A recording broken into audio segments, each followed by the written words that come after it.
और इसी क्रम में फिर आगे बढ़ते हुए कि तुझे बिन हरि की भजनिया हो, भजनिया हो, वही हम न पाए सजनिया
प्रभु जहाँ पे विराजमान है, बाबा लिखते हैं कि बहुत से सुंदर वृक्ष सुशोभित हैं, जो कहीं कहीं सीता जी ने और कहीं कहीं लक्ष्मण जी ने लगाए। इसी वट की छाया में सीता जी ने अपने कर कमलों से सुंदर वेदी बनाई है, जहाँ सुजान श्री राम जी मुनियों के वृंद समेत बैठकर नित्य शास्त्र वेद और पुराणों की सब कथा को कहते हैं और सुनते हैं तथा सुनाते हैं। महाराज, यहाँ एक बात उजागर होती है कि ये जो वेद पुराण हमारे हैं, इनको जितनी बार सुना जाए या किसी भी कथा को जितनी बार सुना जाए, कृपा निधान ने पहली भक्ति क्या कहा, क्या बतलाया कि जिनके श्रवण समुद्र समान।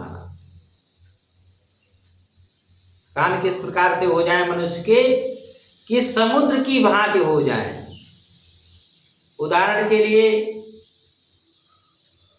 नदियां पर्वत से चलकर पृथ्वी पर आती हैं और पृथ्वी से होकर समुद्र में जाती हैं महाराज, लेकिन समुद्र ने कभी नहीं कहा कि हमारे अंदर जल की पूर्ति हो गई है, आप लोग मत आइए।